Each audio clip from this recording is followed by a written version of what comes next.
Bonjour, bonjour à tous les amis, Zach Mwikassa, fondateur de Mwikassa. Vous allez bien? Moi je vais très bien, ça se voit. Ouais, j'ai passé une excellente journée aujourd'hui et ça fait du bien de pouvoir parler avec vous tôt, assez tôt en tout cas. Espérons que tout se passe bien et l'équipe gère le reste très rapidement. Merci infiniment pour tous les messages, merci pour votre participation, ça fait un plaisir énorme. Pour ceux qui ont demandé après le livre, les livres sont disponibles. Pour l'instant, on a connu quelques difficultés puisqu'on n'a pas travaillé avec Amazon. En tout cas, je suis désolé de n'avoir pas de livres en disponibilité maintenant là. Pour tout vous dire, Amazon voulait 85% de la valeur du livre pour que moi, je gagne 15%. Et je trouve ça complètement injuste. 85% d'un livre que moi j'ai écrit. Pourquoi? Et c'est ça. Avec tout ce qu'ils ont comme argent, d'ailleurs le chef a fait 13 milliards de dollars en une seule journée. 13 milliards de dollars en une seule journée. Pendant cette période de difficultés où les gens n'ont pas de quoi manger, ils ont à peine de quoi boire. Les gens ont perdu leurs emplois, leur situation de vie. Beaucoup sont plongés dans la pauvreté, dans la misère, en manque d'emploi, en manque d'équilibre. Bon, le monsieur là, il s'est fait 13 milliards de dollars en une journée. Voilà. Et vous dites que c'est quoi? Beaucoup disent que c'est l'effort. C'est l'effort. Non, je pense que le système a besoin d'être revu.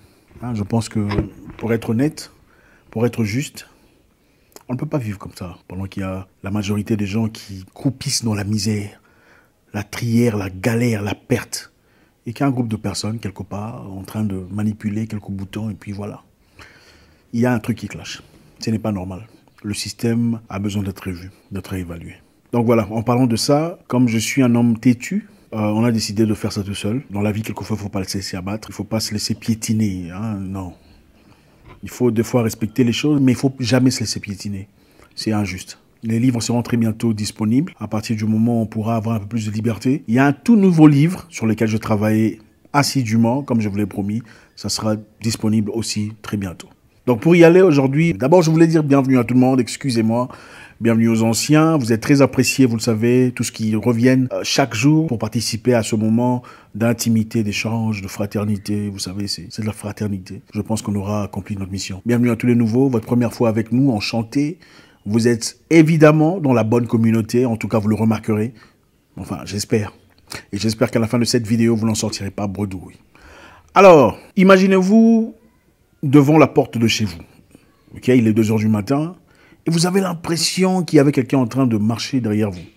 Vous venez à peine d'une fête qui était superbe, vous êtes très fatigué, vous avez un trousseau de clés en main, il faut rentrer à la maison. Vous êtes devant la porte, trousseau de clés en main, et vous avez comme l'impression qu'il y a quelques personnes derrière vous. Et il vous faut évidemment faire très vite pour rentrer à la maison. Vous essayez la première clé, la clé que vous connaissez de la porte, et elle ne fonctionne pas. La porte ne s'ouvre pas. Qu'est-ce que vous faites? Il y a des gens derrière vous qui avancent. C'est évident, ils sont là. Il faut rentrer à la maison, il faut ouvrir la porte. Et ça n'a pas l'air très beau dehors. Vous essayez la première clé, la clé que vous connaissez. Vous savez que cette clé fonctionne. C'est ça la clé de la porte. Mais il fait noir. Vous ne voyez pas très clairement, mais vous savez que c'est la clé de la porte. Vous introduisez la clé à la porte, vous essayez de tourner, et ça ne tourne pas. Qu'est-ce que vous faites? Vous continuez à forcer la clé? Parce que votre tête sait que c'est ça la clé de la porte? Parce que par votre expérience, vous savez que c'est ça la clé de la porte et il ne peut pas y avoir d'erreur? Ou vous réfléchissez différemment, disant, ok, je sais que c'est la clé, c'est la bonne clé, mais je vais peut-être essayer une autre clé puisqu'il fait noir. Comment réagissez-vous? C'est la deuxième, n'est-ce pas? Vous savez, dans la vie, quelquefois, on peut être sûr et certain de sa direction, de ses envies, de ses préférences, de ce qu'on veut devenir dans la vie, ou de ce qu'on veut voir accomplir dans la vie. Mais quelquefois, il faut savoir changer de clé, quand ça ne marche pas. Quand vous vous léguez dans une direction bien précise, et que ça fait trop longtemps que cette direction semble très vague, vos objectifs deviennent très approximatifs, il est très mature de commencer à réfléchir à changer de clé. Vous savez, je vais vous dire un truc. Beaucoup de gens vous diront, en tout cas beaucoup de gens qui aiment galvaniser et encourager, vous diront, il faut être brave, courageux, il faut continuer, il faut foncer, il faut forcer. C'est très bien. Dans la vie, il faut être brave, il faut être courageux, il faut courir après sa destinée, il faut se battre, lutter pour son rêve. C'est très important. Mais la maturité et la sagesse surtout, c'est savoir quand est-ce qu'il faut changer de clé. Ce que vous aimez dans la vie, ce que vous désirez, ce que vous souhaitez pour vous, n'est pas nécessairement ce qui peut ou va marcher pour vous. Il y a une grande différence, encore une fois, entre ce que vous désirez dans la vie, ce que vous voulez dans la vie, et ce qui est disponible pour vous. Vous savez, dans le monde de la boxe, on dit très souvent que 95% c'est le courage, la bravoure, le travail acharné, la répétition et tout le bazar. On nous a aussi dit qu'il y a 2%. Donc si tu bosses très dur, tu bosses très dur, tu vas y arriver. Il y a de fortes chances que tu deviennes champion du monde. On n'a pas dit que tu deviendras champion du monde. On dit qu'il y a de fortes chances que tu deviennes champion du monde. Mais il y a toujours 2%. 2% laissés entre les mains du hasard. Certaines personnes l'appellent le hasard, d'autres l'appellent Dieu, d'autres l'appellent l'inconnu. Mais ces 2% sont là. C'est-à-dire, on peut entrer dans un ring, étant convaincu que je veux racler ce gars en moins d'un round. Vous vous battez, et il lance un coup comme par hasard. Un coup que vous n'avez pas vu venir. Et c'est le coup qui vous fait tomber. Vous étiez assuré. Sur le plan technique, vous étiez à 100%. Sur le plan forme, vous étiez à 100%. Mais un coup du hasard vous fait tomber et vous perdez le combat. De même pour le foot et beaucoup d'autres sports d'ailleurs. Real de Madrid a certainement déjà perdu contre une... Enfin, je ne suis jamais fanatique de football, mais Barcelone a déjà perdu contre une équipe.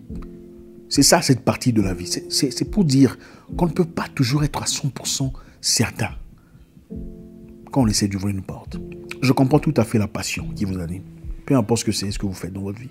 Vous pouvez certainement avoir beaucoup de passion. D'ailleurs, vous avez besoin de beaucoup de passion pour y arriver. Ce message n'est pas pour tout le monde. Ceux qui connaissent, ils s'identifient, ça c'est pour eux. Ils se reconnaîtront. Quelquefois, ce que vous faites n'est pas ce qu'il vous faut faire. Il faut savoir l'identifier. Avoir assez de maturité pour réfléchir, ok, il y a peut-être une nouvelle porte, une nouvelle clé. Il est peut-être temps que j'essaie autre chose. C'est aussi ça la maturité. Être fort, c'est savoir persévérer, savoir se battre, lutter, savoir persister. C'est ça être fort. Mais être fort, c'est aussi savoir dire, ok, je crois que ici, ce n'est pas pour moi. Ne vous est-il jamais arrivé de chercher de l'argent, vous n'en trouvez pas. Vous luttez, vous essayez, vous appelez, vous faites tout ce que vous pouvez pour avoir de l'argent, mais il n'y en a pas. Et puis bizarrement, quelqu'un vous appelle, oh mon cher, c'est comment? Je t'ai envoyé quelque chose. Hein? Qu'est-ce qui s'est passé? Certains l'appellent Dieu, d'autres l'appellent la chance, d'autres l'appellent le hasard, la vie, l'univers.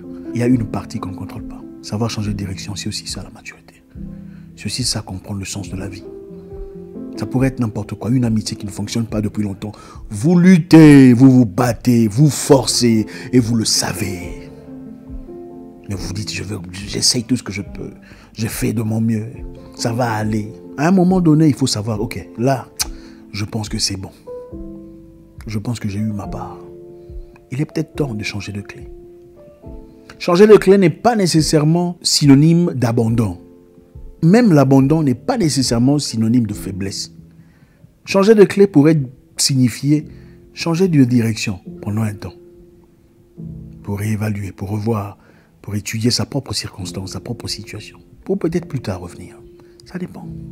Même un avion, quand un avion veut atterrir, je ne sais pas si ça vous est déjà arrivé, pendant que vous êtes en l'air, il y a des difficultés atmosphériques ou le vent, comment vous appelez ça, l'orage, peu importe. La position n'est pas adéquate pour atterrir. Qu'est-ce que le pilote fait? Il va atterrir de force. Parce qu'il sait que l'esprit l'accompagne. Non! Il va faire un tour. Il change de direction. Il change d'abord de direction. Il tourne autour de je ne sais pas quoi pour plus tard essayer d'atterrir encore une fois. Il y a des cas où on ne peut pas atterrir quelque part. On est obligé d'aller atterrir quelque part ailleurs. Surtout quand il y a un problème de... Enfin, vous avez compris le sens. Ne restez pas figé là où ça ne va pas pendant trop longtemps. Quelquefois, la clé n'est pas là. Il y a des moments où il faut savoir l'identifier. Ce n'est pas à moi de vous le dire. Vous connaissez votre situation de vie. Vous connaissez votre circonstance mieux que tout le monde. Et c'est à vous de vous asseoir comme un adulte et savoir, je pense que là, non. Je pense qu'il faut changer de clé. C'est aussi ça la maturité. Ne restez pas figé sur votre activité principale. Moi, je suis maçon. C'est la maçonnerie qu'il faut que je... Mais mon cher, il n'y a pas d'argent pour l'instant. Il n'y a peut-être pas de construction. Tu ne peux pas rester là à pleurnicher devant une porte qui n'est pas ouverte. parce que tu sais que tu es maçon. Tu es peut-être maçon, c'est vrai. Mais peut-être pendant un temps, tu vas être taximène. Et c'est une nouvelle clé. Le temps que les choses s'arrangent, que la situation s'apaise. Il faut savoir être multifacette. Avoir plusieurs clés à son... Comment vous dites ça? Plusieurs... enfin bref, ça pourrait être une situation de famille. Ça pourrait être beaucoup de choses. Une situation amicale. Ça pourrait être beaucoup de choses. C'est pas à moi de vous le dire. Je n'ai pas envie de vous choquer. Ça pourrait être votre emploi, votre activité commerciale. Ça pourrait être des promesses. Ne restez pas là en attente de promesses. Il m'a promis, il va me donner de l'argent. On m'a promis, on va me financer. La banque a promis, elle va me... Quand c'est pour vous, vous le sentez, vous le voyez. Et c'est palpable. Il y a des fois où il faut simplement changer de clé. Il y a des fois où il faut changer de clé temporairement. Le temps de revenir, de tourner, de faire un tour ailleurs. Il y a des moments où il faut changer de clé de manière permanente. Il y a un monsieur qui était un très bon footballeur américain, un très bon travailleur, très fort, très dur, très courageux. Il avait tout pour lui, la forme, la taille, la masse, l'intelligence sportive. Mais quelque temps après beaucoup d'entraînement, il s'est fait mal pendant une séance d'entraînement. Il s'est cassé la clavicule ou quelque chose de comme ça. Et avec ça, on lui a dit, il s'est cassé la clavicule et autre chose, je pense. Et le médecin lui a dit que sa carrière était finie. Le garçon qui rêvait déjà de jouer à la NFL et avoir beaucoup d'argent et soutenir sa famille et pouvoir changer sa vie, son avenir, la liberté financière. Soudain, on lui dit, mon frère, mon cher, ta carrière est partie. Imaginez-vous un peu. Imaginez-vous un peu. C'est comme cette histoire où on dit, enfin bref, je le raconterai prochainement. Imaginez-vous un peu dans cette situation aussi difficile. Vous avez tout ce qu'il faut. On vous a déjà signé en contrat avec une équipe intéressante. Votre avenir est clair. On vous dit que vous ne pouvez malheureusement plus y arriver. Parce que voilà, votre carrière est finie sur le plan médical et physique. Quelque temps après, il a bossé très dur. Il a changé de direction, changé de clé. Il est devenu catcheur amateur. Ensuite, catcheur professionnel. Aujourd'hui, vous le connaissez comme The Rock, le catcheur américain. L'acteur, le cinéaste, le producteur, le businessman. Un homme aussi beau, aussi fort. Qui avait compris que dans la vie, il n'y a pas qu'une seule clé. Et s'il est resté figé devant cette porte de football américain, espérant que le créateur ou quelque chose de supérieur à lui fasse grâce ou s'il restait figé là, sous la pluie, le froid, le noir, oubliant qu'il y a toutes les capacités, mon frère, vous avez beaucoup de choses, beaucoup de talent. Beaucoup de talent. Et beaucoup d'entre nous ne choisissons de développer qu'un seul talent. On se focalise sur cette histoire qui nous arrange. C'est la seule histoire. Regardez-vous attentivement, méticuleusement, et vous remarquerez que vous avez beaucoup de choses, beaucoup plus de choses que ceux que vous appliquez aujourd'hui dans votre vie. Pour générer de l'argent, pour être heureux. Toujours un réel plaisir. J'ai envie de continuer, mais bon, il faudrait que vous reveniez, non? Hein? Merci à vous. Toujours un réel plaisir. Réévaluez votre vie. Changez de clé. Ayez le courage de changer de clé. Ça fera peur, mais ça va vous changer pour toujours. Vous perdrez peut-être des plumes, mais vous pousserez des ailes. Je vous souhaite une excellente soirée. J'espère vous parler très bientôt dans une nouvelle vidéo. Mon nom est Zach Mwekassa, le guerrier noir. Votre frère.